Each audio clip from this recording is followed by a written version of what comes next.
برادران ذی وقار اور سامعین محترم، ماہ ذی الحجہ کا پہلا عشرہ انتہائی عظمت والا، عرفت والا، قدر و منزلت والا عشرہ ہے، اور اس عشرے کے فضائل میں سے ایک اہم ترین فضیلت یوم عرفہ بھی ہے۔ یوم عرفہ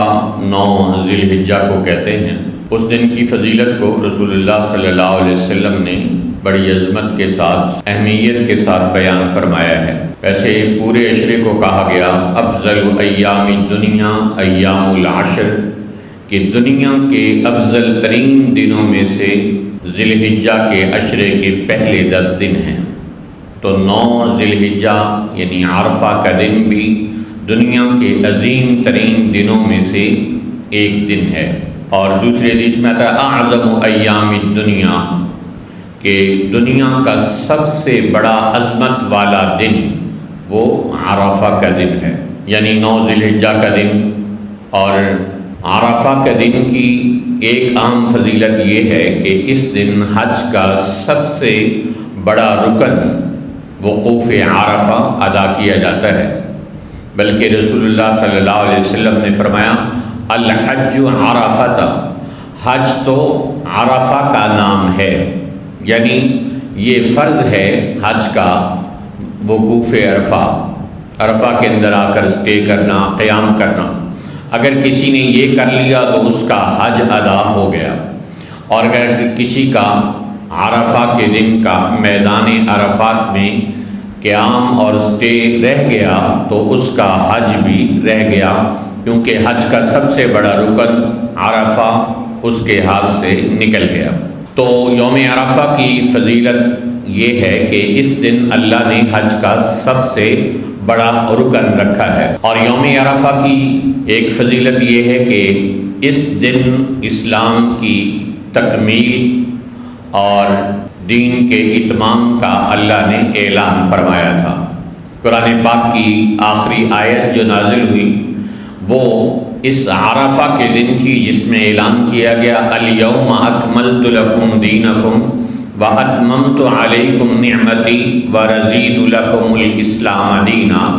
کہ آج ہم نے تمہارے لیے تمہارا دین مکمل کر دیا، اور تمہارے رہنے کے لیے، زندگی گزارنے کے لیے جو طریقہ پسند کیا وہ دین اسلام ہے، اور ہم نے آج تمہارے اوپر اپنی نعمت کو مکمل کر دیا، اور تمہارے رہنے کے لیے، زندگی گزارنے کے لیے جو طریقہ پسند کیا وہ اسلام ہے۔ تو حضرت عمر رضی اللہ تعالیٰ عنہ کو ایک یہودی نے آ کے کہا کہ امیر المومنین، آپ کے قرآن میں ایک آیت ہے،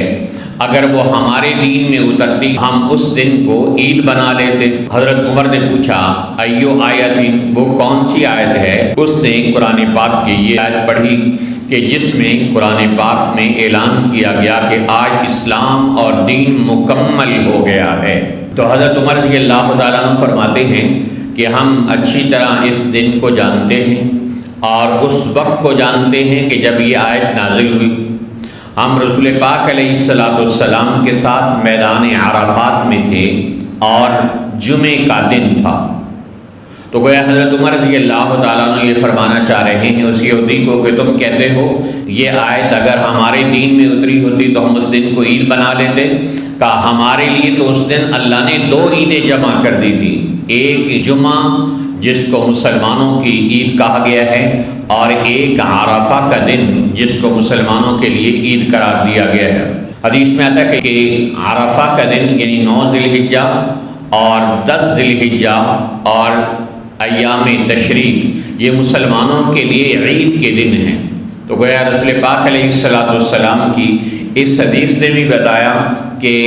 عرفہ مسلمانوں کے لیے عید کی حیثیت رکھتا ہے، کہ نبی پاک صلی اللہ علیہ وسلم نے اسے عید قرار دیا ہے۔ تو عرفہ کے دن کی یہ فضیلت کہ اس دن قرآن پاک کی تکمیل کا اور اسلام کے اتمام کا اعلان ہوا، یہ اللہ تعالیٰ نے اہل ایمان پر بہت بڑا احسان کیا عرفہ کے دن میں۔ تو عرفہ کے دن کی ایک فضیلت یہ ہے کہ حدیث میں آتا ہے کہ اللہ تعالیٰ عرفہ کے دن جتنے لوگوں کی بخشش کرتا ہے اتنا کسی اور دن میں لوگوں کی بخشش نہیں فرماتا۔ اور فرشتوں کے سامنے پھر اللہ فخر بھی کرتا ہے، دیکھو میرے بندے غبار آلود جسم کے ساتھ میری بارگاہ میں آئے ہیں، ما اراد ہؤلاء، اور یہ چاہتے کیا ہیں؟ تو یوں عرفہ کا دن وہ دن ہے کہ جس میں اللہ سب سے زیادہ مغفرت فرماتے ہیں اپنے بندوں کی، اور حدیث میں آتا سب سے بہترین دعا عرفہ کے دن کی دعا ہے۔ تو اب یہ جو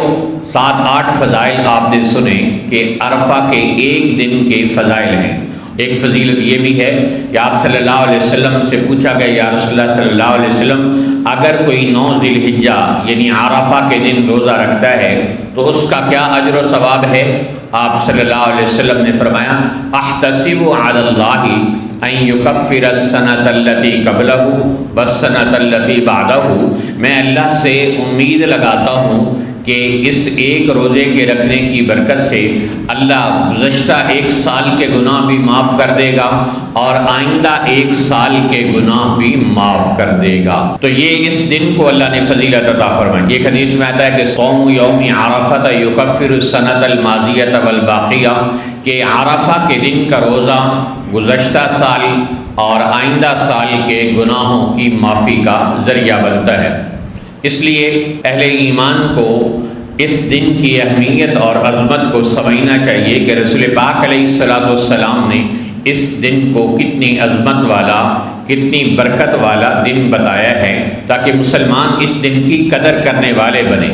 تو اب یہ یوم عرفہ کے فضائل ہو گئے، لیکن عرفہ والے دن اعمال کیا کرنی ہیں؟ نمبر 1 غسل کرنا۔ حضرت علی رضی اللہ تعالیٰ عنہ نے ارشاد فرمایا کہ جمعے والے دن اور عرفہ والے دن غسل کرنا یہ مستحب ہے۔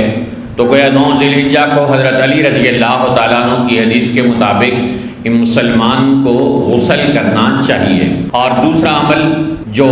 عرفہ والے دن کرنے کا ہے وہ ہے روزہ رکھنا، کہ نبی پاک علیہ السلام نے فرمایا کہ صوم یوم عرفہ یکفر السنۃ الماضیۃ والباقیہ، کہ عرفہ کے دن کا روزہ 1 سال گزشتہ اور 1 سال آئندہ کے گناہوں کی معافی کا ذریعہ ہے۔ جب آپ سے عرفہ کے دن کے روزے کی فضیلت پوچھی گئی تو آپ نے ارشاد فرمایا احتسب علی اللہ ان یکفر السنۃ التی قبلہ والسنۃ التی بعدہ، مجھے اللہ کی ذات سے امید ہے کہ عرفہ کے دن کا روزہ 1 سال گزشتہ اور 1 سال آئندہ کے گناہوں کی معافی کا ذریعہ بنتا ہے۔ تو یوں عرفہ کے دن پہلا کام غسل کرنا، اور دوسرا کام عرفہ کے دن روزہ رکھنا، اور تیسرا کام عرفہ کے دن دعا کرنا، کیونکہ حدیث میں تھا خیر الدعاء دعاء یوم عرفہ، کہ سب سے بہترین دعا عرفہ کے دن مانگے جانے والی دعا ہے۔ اور ایک دعا آپ علیہ السلام نے اپنی امت کو بھی بتائی، اور آپ علیہ السلام نے ارشاد فرمایا خیر ما قلت انا والنبیون من قبلی، کہ بہترین دعا جو میں نے اور مجھ سے پہلے نبیوں نے بھی عرفہ کے دن مانگی وہ کیا ہے؟ لا الہ الا اللہ وحدہ لا شریک لہ لہ الملک ولہ الحمد وہو علی کل شیء قدیر، اللہ کی توحید، عظمت اور اس کے اقرار اور اعتراف کی دعا ہے، جسے رسول پاک علیہ السلام بتا رہے ہیں کہ تمام انبیاء نے عرفہ والے دن یہ دعا مانگی ہے۔ تو آخر کوئی چیز تو اس دعا میں ہے کہ 1,24,000 انبیاء عرفہ کے دن یعنی 9 ذی الحجہ کو اسی دعا کا اہتمام کرتے رہے اور اسی کو مانگتے رہے، تو اللہ اس کے مانگنے کی ہمیں توفیق عطا فرمائے۔ اور اس کے علاوہ پورا دن عرفہ کا انسان جتنی مرضی دعا کرتا رہے، حاجی صاحبان اپنے مقام پر دعا کرتے رہیں اور باقی مسلمان اپنے مقام پر رہتے ہوئے عرفہ کے دن زیادہ سے زیادہ دعائیں مانگتے رہیں، کیونکہ رسول اللہ صلی اللہ علیہ وسلم نے عرفہ کے دن کی جانے والی دعا کو دنیا کی سب سے بہترین دعا قرار دیا ہے۔ اور چوتھا عمل عرفہ کے دن کرنے کا یہ ہے کہ انسان اپنے آپ کو گناہوں سے بچائے، کم از کم اتنا نیک دن ہے اور دنیا کا سب سے عظمت والا، برکت والا اور فضیلت والا دن ہے 360 دنوں میں سے سب سے زیادہ عظمت والا، برکت والا، فضیلت والا دن یوم عرفہ کا دن ہے۔ اس لیے اس دن میں اپنے آپ کو گناہ سے بچانا بہت ضروری ہے۔ کوئی نیکی نہیں کر سکتا تو نہ کرے، لیکن کم از کم اپنے آپ کو گناہ سے بچائے، کیونکہ حدیث میں آتا ہے من ملک سمعہ وبصرہ ولسانہ یوم عرفہ غفر لہ، کہ جو آدمی عرفہ کے دن اپنے کان، اپنی زبان اور اپنی آنکھ کی حفاظت کرے، اللہ تعالیٰ اس کی بخشش فرما دے گا۔ تو حضرت عائشہ رضی اللہ تعالیٰ عنہ فرماتی ہیں کہ میں سال کے اندر سب سے زیادہ عرفہ کے دن کے روزے کو محبوب رکھتی ہوں۔ تو گویا مسلمان کا ایک عرفہ کے دن کے کرنے والے کام، نمبر 1 غسل کرنا، نمبر 2 روزہ رکھنا، نمبر 3 دعا کرنا، اور نمبر 4 اپنے آپ کو عرفہ کے دن گناہوں سے بچانا۔ ایک صاحب نے فون کر کے پوچھا کہ کیا 2 روزے رکھنے ہوتے ہیں، کہ 9 ذی الحجہ کا اور 10 ذی الحجہ کا؟ تو ان سے عرض کیا گیا کہ 10 ذی الحجہ تو عید ہے، اور عید والے دن روزہ رکھنا تو جائز نہیں ہوتا، تو اور یہ 2 روزے نہیں، یہ 9 روزے ہیں، اور اگر اللہ 9 کی توفیق عطا فرما دے تو کیا ہی بات ہے کہ ہر روزے پر 1 سال کے روزے رکھنے کا اللہ اجر و ثواب عطا فرماتا ہے۔ اور اگر کوئی 8 روزے نہ رکھ سکے تو کم از کم 9 ذی الحجہ کا روزہ وہ ضرور رکھے، کہ وہ عرفہ کے دن کا روزہ ہے، اور اس میں اللہ تعالیٰ نے بڑی فضیلت اور بڑا اجر و ثواب رکھا ہے۔